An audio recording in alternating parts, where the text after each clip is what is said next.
Welcome back. So here in this class we are going to discuss the rules to draw the ray diagram in the case of spherical mirrors. Because when we are going to construct a ray diagram in the case of spherical mirrors, there are few rules that are to remember to give a particular diagrammatic representation to explain the path of reflected light ray in the case of spherical mirrors. Once you can look at the figure, there is a concave mirror, C for center of curvature, F for principal focus.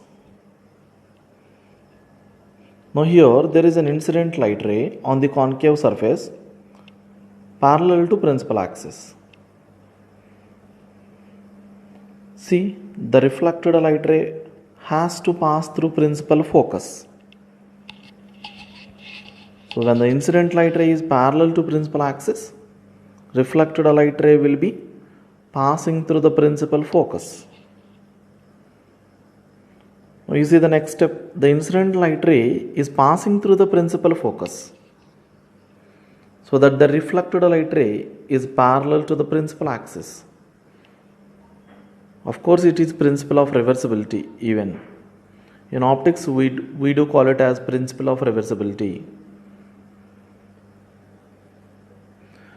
Now here your incident light ray is passing through the center of curvature and falling on the concave surface.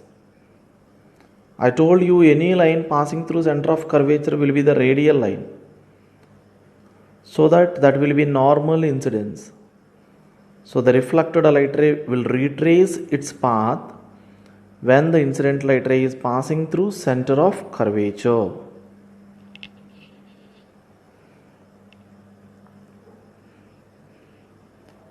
So these are the few rules that we need to remember in the case of concave mirror to draw the ray diagrams. Now here you are going to look at convex mirror. C for center of curvature, F for principal focus, which are behind the mirror. Here an incident light ray which is fallen on the convex surface reflects, but the reflected light ray appears to be coming from principal focus, because convex mirror is a diverging mirror. So that the reflected light ray appears to be coming from principal focus, where the principal focus is behind the mirror. Now in the second case, the incident light ray falling on convex surface appears to be passing through the principal focus. Then the reflected light ray will be parallel to principal axis, which is principle of reversibility. Now here the incident light ray appears to pass through center of curvature, but due to the convex reflecting surface, it will retrace its path. These are the rules to draw the ray diagram. Now you can see the different diagrammatic representations for the things we have discussed just now regarding rules to draw ray diagram. You can see the different diagrammatic representations which you need to practice. Whatever we have discussed till now, everything was mentioned here in a diagrammatic representation. Rules to draw ray diagram. If the incident light ray is parallel to principal axis, reflected light ray will pass through principal focus.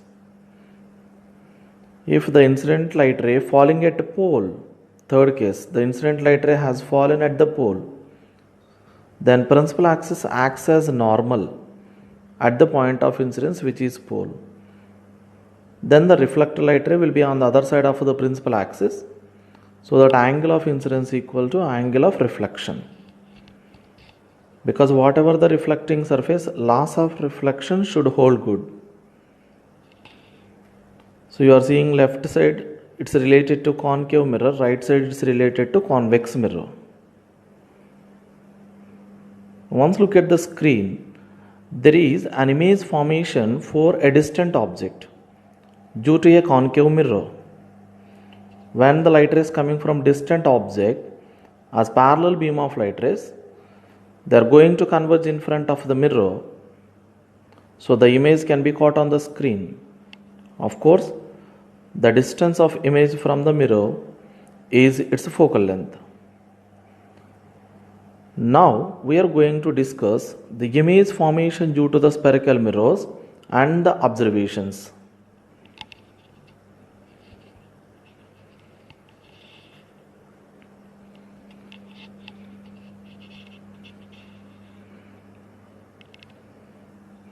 So you can see here our topic is image formation due to concave mirror and the related observations. First of all, you need to consider a concave mirror. Let us suppose its focal length is 10 centimeters and a V-shaped stand and the screen. Here you are seeing the mirror is placed in V-shaped stand, and then you need to point out the locations P pole, F for principal focus, C for center of curvature, and you are going to keep the mirror at the pole so that the object which is glowing candle at infinite distance and the image caught on the screen at a principal focus, which can be observed clearly in the dark room, the image on the screen for a distant object like a glowing candle. The first case. The second case now here. Once again, here is the first case, ray diagram. Object at infinite distance, image at principal focus. Now second case, object is beyond center of curvature. The glowing candle is beyond center of curvature and the image is caught in between F and C. Here is the image that you can find in the dark room.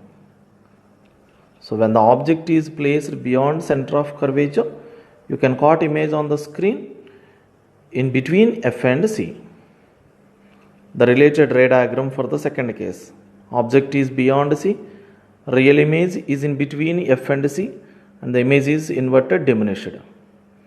Now the third case, the object is placed exactly at center of curvature. Of course, in the activity you are seeing the object is glowing candle.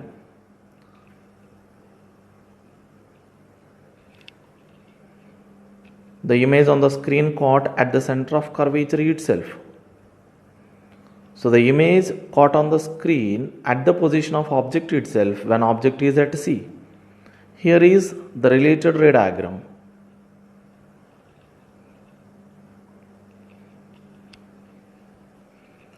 Now the fourth case, object is placed in between F and C in front of a concave mirror. Don't forget, we are dealing with concave mirror.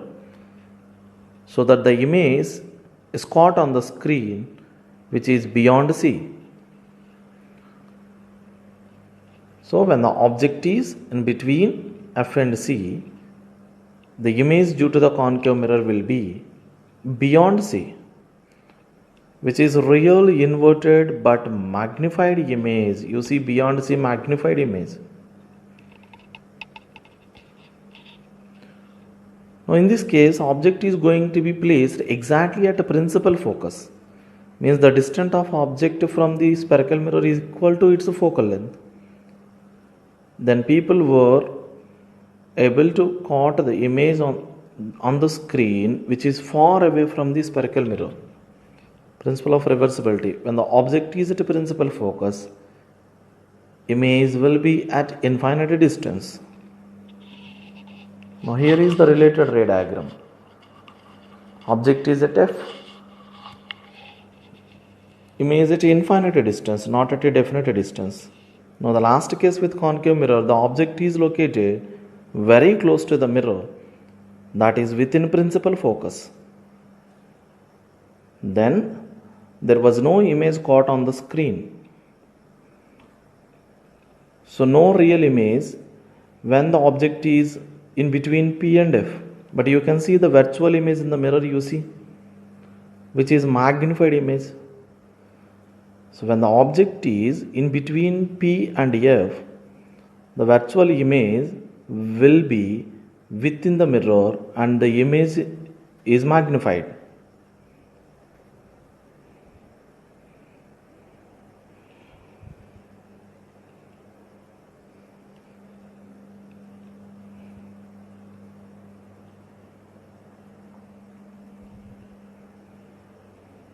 Now here we are going to discuss about the ray diagrams for the things that we have discussed just now regarding the image formation due to concave mirror. But for all the earlier cases which we were discussed in the activity, here all diagrammatic representations are given for all the different cases. In the case of concave mirror, object at infinite distance, image is at principal focus. Object is beyond C. You can see the image is in between C and F.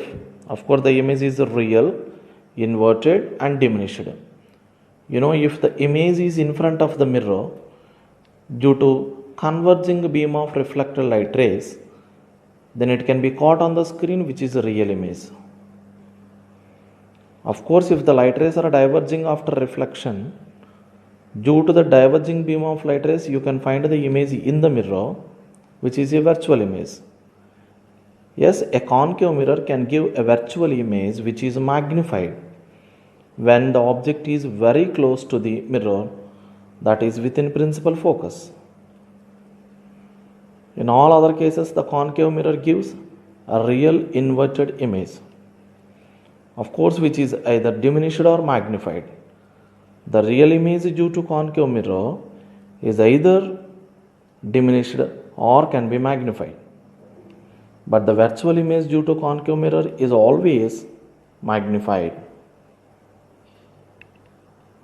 All these ray diagrams you need to practice in our notes, which are very important. All the different cases that we were discussed in the activity are displayed here in the form of a pic,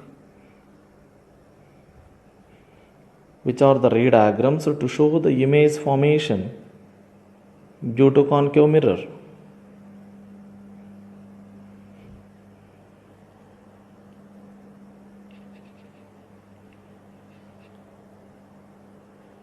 You can see all the different cases.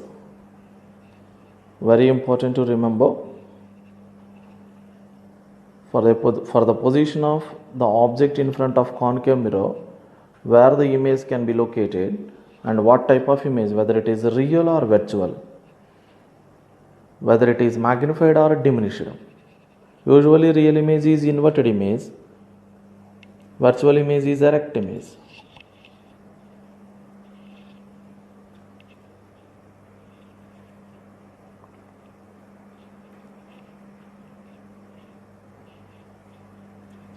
Hope you are noting down everything.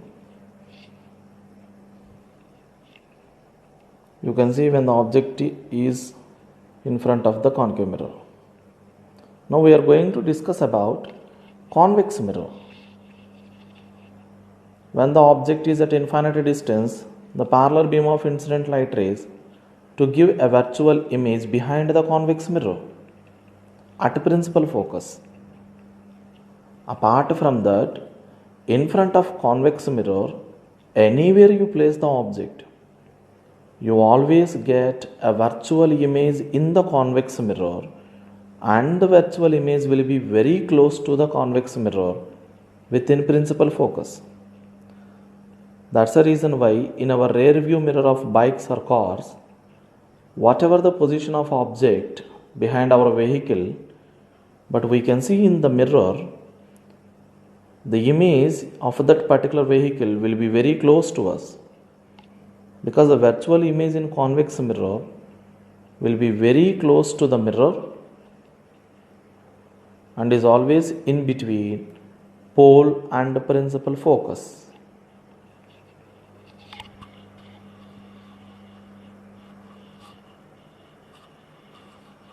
You can see the image formation due to convex mirror.